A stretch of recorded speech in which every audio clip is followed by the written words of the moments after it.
আসসালামু আলাইকুম। কেমন আছেন দেশের জনগণ? আশা করি সবাই ভালো আছেন, সুস্থ আছেন। বেশ কিছুদিন ধরেই সংস্কার বিষয়ক অনেক আলোচনা চলছে। আমরা পত্রপত্রিকার মাধ্যমে দেখতে পাচ্ছি এবং ইলেকট্রনিক মিডিয়ার মাধ্যমে জানতে পাচ্ছি। তো যে সকল মাধ্যমে সংস্কারগুলো হচ্ছে, ওই সকল মাধ্যমের মধ্যে অন্যতম হচ্ছে নির্বাচন কমিশন সংস্কার। আমার একজন সাধারণ নাগরিক হিসাবে আমার যেটা মতামত বা আমার একটা যে ব্যক্তিগত মতামত আমি তুলে ধরতে চাই সেটা হচ্ছে নির্বাচন পরবর্তী একজন সংসদ সদস্যের দায়িত্ব কর্তব্যকে নিশ্চিত করার জন্য হচ্ছে এই সংস্কার কমিশন যে প্রস্তাবনা দিতে পারেন সেটা হচ্ছে যে সংসদ সদস্য নির্বাচিত হবেন উনি ওনার সংসদীয় আসনে 5 বছরের মধ্যে ওনাকে একটা নির্দিষ্ট সময় পর্যন্ত ওনাকে অবস্থান করতে হবে এবং ওনাকে আর অন্য সব সরকারি চাকরিজীবীদের মতো ওনাকে একটা অফিস টাইম মেনটেন করতে হবে এবং ওনাকে একটা নিরপেক্ষ, সেটা ডিসি অফিসের মধ্যে হতে পারে, ওনাকে একটা আলাদা অফিস করতে হবে। কারণ জনপ্রতিনিধি নির্বাচিত হবার পরে ওনারা দেখা গিয়েছে বেশিরভাগ সময় ওনারা রাজধানী ঢাকাতে অবস্থান করেন এবং ওনারা বিশেষ উপলক্ষে ওনারা হচ্ছে এলাকাতে যান, উনি ওনার বাড়িতে উঠেন, উনি পার্টি অফিসে থাকেন।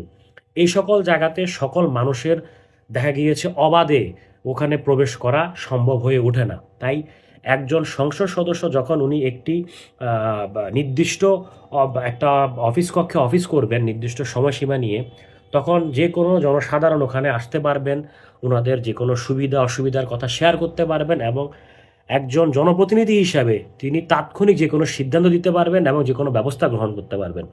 আর একজন সংসদ সদস্য যদি এলাকায় অবস্থান করেন তাহলে উনি ওনার সংসদীয় আসনে যে সকল সরকারি সুযোগ সুবিধা রয়েছে সেগুলো তিনি সরাসরি মনিটরিং করতে পারবেন, তদারকি করতে পারবেন, যে কোনো সিদ্ধান্ত উনি তাৎক্ষণিক দিতে পারবেন এবং কোনো বিষয়ে যদি সেটা আপনার হচ্ছে ডেভেলপমেন্ট রিলেটেড হয় সেখানে সেটা কেন আপনার সময় মতো হচ্ছে না বা সেটার জন্য উনি কী ব্যবস্থা গ্রহণ করছেন সেটা তিনি জবাবদিহি করতে পারবেন। সেটার জন্য বরাদ্দ আসতেছে কিনা কিংবা উনি সংশ্লিষ্ট মন্ত্রণালয়কে উনি জানিয়েছেন বরাদ্দ প্রাপ্তির সাপেক্ষে সেটার উন্নয়ন হবে, এগুলো জনগণকে যখন তিনি অবহিত করবেন তখন ওনার মধ্যে এক ধরনের মানসিকতা তৈরি হবে যে তিনি শুধু একটি দলের প্রতিনিধি নন, তিনি যেই সকল জনসাধারণ ভোটে নির্বাচিত হয়েছেন তাদেরকে যে ওনার জবাবদিহিতা করতে হবে এই মন মানসিকতা তখন ওনার মধ্যে তৈরি হবে।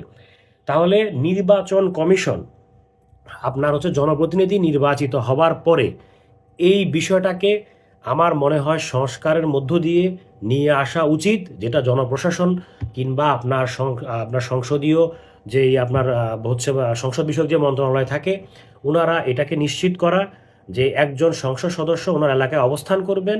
এর বাইরে হচ্ছে আপনার এই যারা মন্ত্রী নির্বাচিত হবেন, প্রতিমন্ত্রী নির্বাচিত হবেন কিংবা যারা স্থায়ী কমিটির সদস্য হবেন ওনাদের জন্যে ওনারাও এলাকায় অবস্থান করতে হবে, কিন্তু ওনাদের ক্ষেত্রে হয়তো ওনারা ওই ওই সময়টা পর্যন্ত না থাকতে পারলেও ওনাদের একজন প্রতিনিধি এবং সেই প্রতিনিধি অবশ্যই অন্য জেলার হতে হবে এবং সেই প্রতিনিধি যদি আপনার কোনো ওনার রাজনৈতিক দলের না হয়ে থাকে তাহলে সবচেয়ে ভালো হয়। তো এইভাবে আপনার হচ্ছে একজন সংসদ সদস্যের দায়িত্ব কর্তব্য নিশ্চিত করার জন্য এই ধরনের একটি সংস্কার অতীব জরুরি এবং এই বিষয়টি আশা করি যারা সংস্কারের সাথে সংশ্লিষ্ট রয়েছেন তারা এই বিষয়টি বিবেচনা করে দেখবেন।